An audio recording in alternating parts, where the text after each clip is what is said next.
Delapan, mengusulkan pergantian wakil presiden kepada MPR. Karena keputusan MK terhadap pasal 169 huruf Q Undang-Undang tentang Pemilu telah melanggar hukum acara MK dan Undang-Undang Kekuasaan Kehakiman.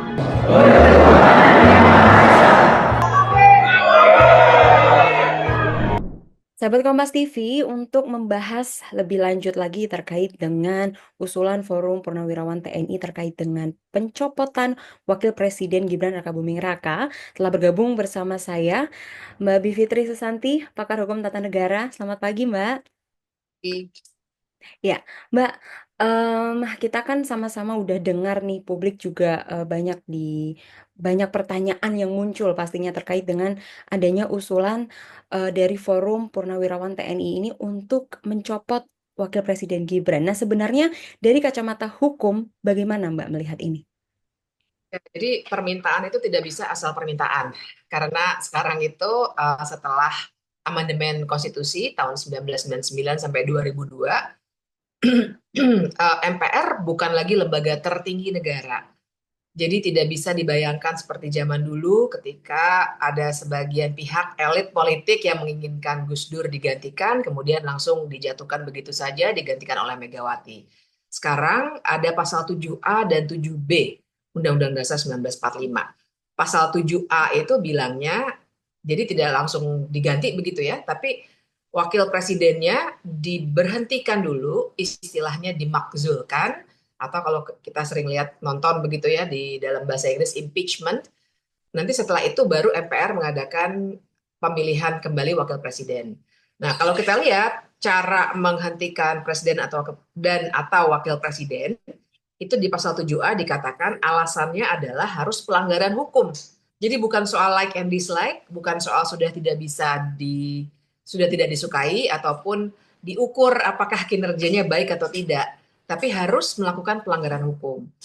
Ditulis lebih lanjut di pasal 7A Undang-Undang Dasar itu, bentuk pelanggaran hukumnya itu pengkhianatan terhadap negara, korupsi, penyuapan, tindak pidana berat lainnya, atau perbuatan tercela maupun apabila terbukti tidak lagi memenuhi syarat sebagai presiden dan atau wakil presiden. Perbuatan tercela kemudian tidak lagi memenuhi syarat itu agak longgar ya interpretasinya. Tapi yang harus diperhatikan pasal 7B-nya dikatakan melakukan pelanggaran hukum karena pasal 7B bilang tidak diputuskan, maksud saya pencopotan wakil presiden itu tidak diputus oleh DPR atau MPR belaka, tapi harus ke Mahkamah Konstitusi. Jadi kalaupun nanti mau masuknya dari perbuatan tercela atau terbukti tidak lagi memenuhi syarat sebagai presiden, MK yang akan memutus. Nah, dalam pasal 7B-nya dikatakan pertama-tama DPR-nya harus setuju dulu dengan suara 2/3, quorumnya ya 2/3, kemudian 2/3 suara. Kalau DPR setuju 2/3, baru DPR berkirim surat kepada Mahkamah Konstitusi supaya Mahkamah Konstitusi memutus sesuai hukum. Nah, kalau Mahkamah Konstitusi bilang baiklah memang bersalah, maka Mahkamah Konstitusi akan mengirim putusannya kembali ke DPR, kemudian DPR akan mengadakan rapat atau sidang MPR, Majelis Permusyawaratan Rakyat. MPR itu terdiri dari anggota DPR dan anggota DPD. Nah, jadi Dewan Perwakilan Daerah ya. Kemudian mereka akan bersidang lagi, semuanya harus setuju lagi 2/3. Suara harus setuju wakil presidennya diganti atau dicopot maksud saya. Nah, setelah itu baru MPR mengadakan pemilihan wakil presiden. Ini aturan mainnya ada di tata tertib MPR, peraturan MPR nomor 1 tahun 2024. Nanti MPR-nya akan bersidang lagi, meminta presiden mengirimkan 2 nama calon, kemudian MPR akan memverifikasi dan kemudian memilih, baru kemudian melantik. Jadi prosesnya akan panjang sekali. Ini tidak ada yang bilang, oh wakil presiden tidak sesuai kinerjanya terus diganti, begitu, tidak begitu. Tapi ada proses hukum yang harus dijalani. Iya, berarti kan memang poinnya adalah publik ini kan ada yang banyak bilang kalau MPR masih punya kekuasaan untuk langsung mencopot atau bahkan memakzulkan, itu berarti memang udah nggak bisa ya Mbak sekarang ya, karena memang prosesnya begitu panjang. Dan kalau tadi saya kutip kan ada pelanggaran hukum, yang mana ada beberapa poin yang mungkin masih bisa longgar. Nah, dari Forum Purnawirawan TNI ini kan juga mengangkat terkait dengan poin cacat hukumnya, yang dianggap cacat hukum saat Gibran ini naik menjadi wapres atau bahkan dulu dicalonkan sebagai wapres, itu mereka menganggap itu sebagai cacat hukum dan bisa menganggap itu untuk menjadi pintu masuk dalam pelanggaran hukum yang dimaksud di sini. Nah, itu apakah ada kemungkinannya di situ, Mbak? Kalau yang digunakan adalah soal syarat sebagai wakil presiden, menurut saya tidak bisa. Kenapa? Karena syarat itu dilanggarnya tetap sesuai hukum, khususnya dilanggar dalam tanda kutip. Karena kita ingat dulu, karena heboh sekali, saya yakin masih banyak yang ingat, ada putusan nomor 90 tahun 2023 oleh Mahkamah Konstitusi, ya, putusannya dari Mahkamah Konstitusi, yang mengubah dulu putusan atau Undang-Undang Pemilu 2017 supaya batas usia calon wakil presidennya turun dulu. Dan waktu itu kita tahu belakangan ternyata oleh Majelis Kehormatan MK, putusan itu sebenarnya mengandung masalah etik karena ada benturan kepentingan dengan paman dari Gibran, yaitu Anwar Usman, yang waktu itu Ketua Mahkamah Konstitusi. Tapi secara substantif, putusan itu belum pernah dikoreksi oleh MK. Jadi kalau dikatakan Gibran waktu itu melanggar hukum, secara legal formal ya, kalau menurut saya sih melanggar etik dan memang salah begitu. Tapi secara legal formal, karena putusan itu tidak pernah dikoreksi oleh MK sampai saat ini, maka tidak ada hukum yang dilanggar. Jadi kalau itu yang mau dijadikan dasar, maka tidak bisa. Karena sekali lagi yang akan memutus nanti MK juga. Jadi lembaga yang sama dengan yang menurunkan usia calon wakil presiden tadi dengan putusannya sendiri dan belum pernah dikoreksi. Jadi masuk dari situ akan sangat sulit. Kalau memang diinginkan, harusnya masuk dari kasus lain yang harus dibangun dulu dari awal. Oke, berarti kalau misalnya tadi kan belum ada koreksi sama sekali nih Mbak. Nah, kalau misalnya memang ini mau digodok lewat jalur itu, lalu melakukan koreksi dulu nih. Ada misalnya nanti pada akhirnya akan ada koreksi dulu, apakah itu nanti juga akan bisa dianggap? Atau nggak bisa juga, Mbak? Ya bisa, karena asasnya tidak berlaku surut. Ya, Jadi oke. ada asas legalitas, kalaupun nanti mau diganti, jadi katakanlah jadinya 50 tahun, biar makin susah Hmm. lagi orang, Mhm. tetap saja dia tidak berlaku surut. Itu asas legalitas dalam Ya. hukum. Jadi kalau bayangkan aja kalau misalnya semua hukum bisa diberlakukan surut, nanti Mhm. yang dulu bukan tindak pidana, semua orang jadi bisa kena kan. Jadi memang itu asas sehingga tidak bisa diutak-atik dari situ. Oke. Nah, lalu tadi Mbak Bivitri juga sudah mention terkait dengan pembangunan dari lewat kasus-kasus lain. Nah, kalau melihat dari perkembangan Wapres kita gitu ya Mbak Bivitri, mungkin kira-kira dari kasus apa yang sekiranya itu bisa dilihat sebagai mungkin bisa dibangun atau juga mungkin bisa diangkat oleh mungkin forum-forum lain atau publik yang masih penasaran dari situ, Mbak? Yang sudah pernah digali itu kan paling tidak dua menurut saya. Mhm. Pertama kasus Fufu Fafa. Ya. Saya kira kita semua ingat karena itu bukan sekedar gosip. Fufu Fafa itu beberapa pihak sudah membuatkan analisis Mhm. IT-nya, Mhm. sudah mengaitkan semuanya, dan bisa saja itu dikualifikasi sebagai perbuatan tercela, misalnya begitu ya. Kemudian satu lagi itu yang perbuatan tercelanya dalam konteks bohong sekarang. Jadi kalau bahwa dulu dia melakukan hal-hal yang dilakukan dengan akun Fufu Fafanya itu, uh, lagi-lagi itu dilakukan sebelum ia menjadi wakil presiden kan. Tapi kan persoalannya ada kebohongan-kebohongan yang harus ditimbulkan. Sedikit cerita, misalnya dulu itu ada kasusnya Bill Clinton di Amerika Serikat yang juga gagal dimakzulkan sebenarnya. Tapi waktu itu dia terkena skandal seks, bukan skandal seksnya itu sendiri, walaupun itu dilakukan selagi dia jadi presiden, tapi yang disasar oleh para politikus di Amerika Serikat adalah kebohongan publik yang ia lakukan karena dia berkali-kali bilang saya tidak pernah melakukan hal itu.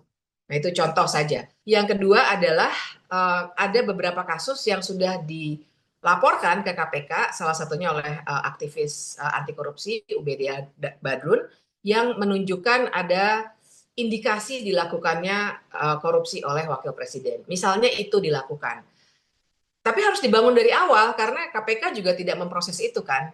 Tapi kita paham ada masalah relasi kuasa yang menyebabkan KPK juga tidak berani memproses aduan-aduan yang sudah diberikan kepada KPK. Saya kira tidak hanya satu, ada beberapa. Kalau kita cek layanan aduan masyarakat KPK, kita akan temukan beberapa kasus ada dugaan-dugaan korupsi yang dilakukan oleh wakil presiden. Misalnya itu digali, tentu saja bisa. Tapi sekali lagi ya tidak mudah begitu ya. Dan tidak mudah ini sebenarnya waktu itu tujuannya baik karena para pengubah konstitusi waktu itu MPR tahun 99 2002 menginginkan bahwa tidak bisa ada elit politik, entah itu purnawirawan TNI, entah itu elit politik yang merasa berkuasa dibanding seluruh 270 juta rakyat Indonesia, nggak bisa sembarangan saja ganti-ganti orang. Kalaupun dan kita sistemnya adalah presidensial. Jadi waktu itu keputusannya seperti ini masuk pasal 7A, pasal 7B Undang-Undang Dasar dikarenakan para pengubah konstitusi waktu itu menginginkan ada sistem presidensial yang lebih konsisten. Jadi nggak bisa dijatuhkan karena alasan suka atau tidak suka. Ya, berarti jelas ya Mbak, kalau misalnya memang terkait dengan usulan yang baru menjadi usulan ini memang dasarnya belum kuat untuk bisa mencopot Wakil Presiden Gibran ini. Nah, lalu yang menjadi pertanyaan saya adalah terkait dengan aduan-aduan itu tadi Mbak. Kalau misalnya nanti pada akhirnya akan ada aduan-aduan yang masuk, itu kira-kira siapa yang berhak untuk memberikan aduan-aduan itu dan kemana dan bagaimana? Yang berhak sebenarnya ya semua orang, semua warga negara Indonesia. Kemananya harus ke lembaga-lembaga hukum dulu. Jadi kalaupun ada aduan ke DPR, tetap saja nanti DPR harus memprosesnya juga secara hukum. Kenapa? Karena ada konstitusi pasal 7A mengatakannya pelanggaran hukum. Jadi nanti bisa dipastikan, dan kalau kita baca juga peraturan Mahkamah Konstitusi mengenai proses pemakzulan di Mahkamah Konstitusi, kita akan paham bahwa Mahkamah Konstitusi itu kan lembaga hukum dengan 9 hakim ya. Jadi mereka juga akan memprosesnya secara hukum. Jadi mereka akan melihat buktinya, benar nggak ada pelanggaran hukum kalau yang diajukan adalah kasus tindak pidana korupsi. Nah, kecuali kalau yang diajukan adalah kasus lain, perbuatan tercela. Ya, saya belum tahu belum pernah ada pembicaraan yang lebih serius, tapi misalnya ada perbuatan tercela yang bukan pelanggaran hukum, belum tahu ya, nanti kalau kita bicarakan malah seperti ini, kalau dipotong-potong nanti seakan-akan jadi gosip ya. Tapi kalau misalnya ada perbuatan tercela pun, Mahkamah Konstitusi juga punya aturan mainnya untuk mengeceknya. Nah, jadi aduannya itu ya, kalau hukum lebih baik ke lembaga hukum, bisa kepolisian, kejaksaan, atau KPK. Kalau perbuatan tercela bisa saja diadukan, siapapun bisa mengadukan ke DPR misalnya, tapi jangan bayangkan itu akan mudah. Karena secara politik kita juga harus paham konteksnya, DPR kan yang setuju harus 2/3 suara nih. DPR itu sekarang ada 9 fraksi. 8 fraksi itu adalah koalisinya Prabowo Gibran. Jadi tolong, walaupun kita bisa melihat bahwa para purnawirawan TNI itu mendukung Prabowo tapi tidak suka atau tidak mendukung Gibran, tapi membacanya harus lebih hati-hati. Ada satu yang tersisa yang bukan koalisi Kim Plus, PDI Perjuangan, yang memang ada masalah juga dengan keluarga Jokowi. Tapi kita tidak bisa membacanya hitam putih dengan matematika begitu ya, 9 lawan berapa. Tapi kita harus membacanya bahwa kalau ada proses pemakzulan, partai-partai itu pasti akan bernegosiasi dulu. Tidak, namanya makhluk politik ya ini ya. Para aktor politik ketika misalnya, ayo tolong setujui ini ada usul seperti ini dari masyarakat misalnya.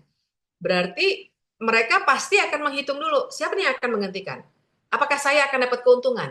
Pasti begitu. Ya, jadi ini bukan ada konteks politik di baliknya. Mereka pasti akan bernegosiasi, kalau saya bisa mendapatkan keuntungan, maka saya akan bersetuju pada usulan pemakzulan ini. Kalau saya tidak dapat, bukan calon saya atau bukan orang yang dekat dengan saya, maka saya tidak akan mendukung. Nah, jadi juga kalaupun kita mau mengadu, baik purnawirawan TNI maupun kita sendiri bisa, Tapi masalah apakah itu akan menjadi suatu proses pemakzulan sesuai konstitusi, itu hitungannya masih cukup panjang. Ya, lalu Mbak, kalau misalnya tadi kita udah clear ya, berarti memang MPR nggak bisa begitu saja mencopot wakil presiden ataupun presiden, lalu juga aduan-aduan yang masuk harus melalui pelanggaran-pelanggaran hukum lewat lembaga-lembaga hukum.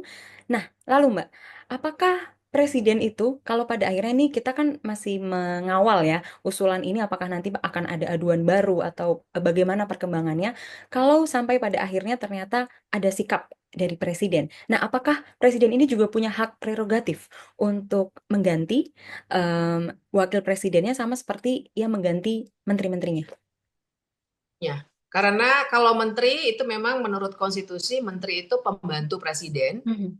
Jadi dia bukan pemerintahan yang dipilih oleh rakyat, Ya. betul-betul kekuasaan presiden. Mhm. Tapi jangan lupa kita itu kalau memilih presiden itu pasti pasangan. Mhm.